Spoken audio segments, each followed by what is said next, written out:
आज फिर पूरा दिन निकल गया। सोचा था आज 6 से 8 घंटे पढ़ाई करूंगा, सिलेबस आगे बढ़ाऊंगा, नोट्स पूरे करूंगा। लेकिन थोड़ा मोबाइल, थोड़े यूट्यूब शॉर्ट्स, थोड़े छोटे मोटे काम, और अब रात हो गई। एग्जाम पास आ रहे हैं, पर पढ़ाई वहीं की वहीं है। पार्थ, तुम समय के पीछे भाग रहे हो और समय चुपचाप तुम्हारे हाथों से फिसलता जा रहा है। तुम्हारी समस्या मेहनत की कमी नहीं है, बल्कि समय को सही तरह इस्तेमाल न कर पाना है। जैसे मैंने अर्जुन से कहा था, कर्म सही दिशा में हो तभी परिणाम बदलते हैं। आज मैं तुम्हें वही सिस्टम दूंगा जिससे पढ़ाई बोझ नहीं, नियंत्रण में आ जाएगी। Step 1, capture. दिमाग को खाली करो। जब तुम्हारे दिमाग में सिलेबस, असाइनमेंट्स, एग्जाम्स और पर्सनल काम सब एक साथ घूमते रहते हैं तो ध्यान बिखर जाता है। दिमाग आइडियाज बनाने के लिए है, उन्हें स्टोर करने के लिए नहीं। इसलिए हर काम, हर सब्जेक्ट और हर पेंडिंग टास्क को कागज पर लिख दो। जब सब बाहर आ जाता है तो दिमाग शांत होता है और पढ़ाई पर असली फोकस शुरू होता है। पार्थ, अगर सिर्फ ये पहला स्टेप ही तुमने ईमानदारी से करना शुरू कर दिया तो तुम्हारा दिमाग पहले से आधा हल्का लगने लगेगा। और अगर तुम चाहते हो कि मैं कृष्ण के दृष्टिकोण से ऐसे ही प्रैक्टिकल सिस्टम्स तुम्हारे लिए लाता रहूं, तो अभी चैनल को सब्सक्राइब कर लो ताकि आगे के स्टेप्स तुम मिस न करो।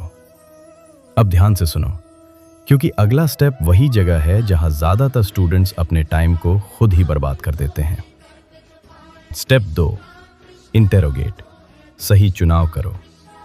अब खुद से पूछो, क्या हर काम जरूरी है?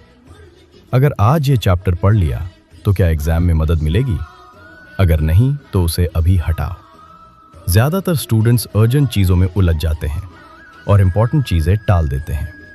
अर्जुन को पूरी भीड़ नहीं, सिर्फ लक्ष्य दिख रहा था। तुम्हें भी वही क्लैरिटी चाहिए।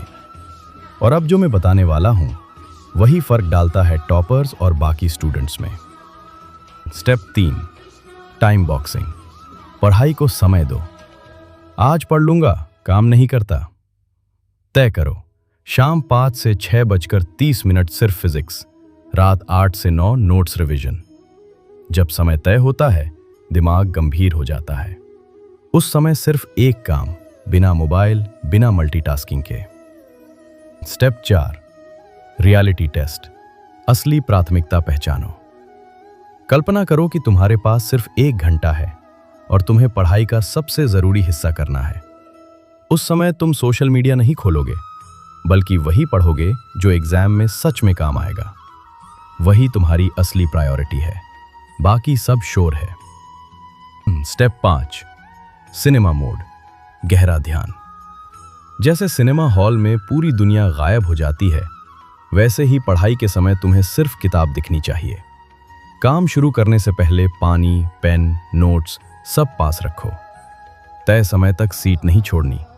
एक समय में सिर्फ एक सब्जेक्ट। यही डीप फोकस तुम्हें एवरेज से अलग बनाता है। तो पार्थ, समस्या समय की कमी नहीं, दिशा की कमी थी। दिमाग खाली करो, जरूरी काम चुनो, पढ़ाई को समय दो, असली प्रायोरिटी पहचानो और पूरे ध्यान से काम करो। जीवन एक रथ है, समय उसके घोड़े हैं और तुम्हें अपने ही जीवन का सारथी बनना है। निर्णय हो चुका है, अब कर्म करना बाकी है।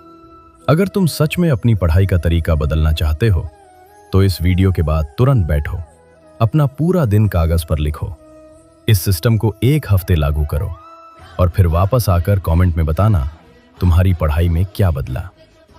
याद रखो, बदलाव देखने के लिए सिस्टम नहीं, तुम्हारी शुरुआत जरूरी है। जय श्री कृष्ण।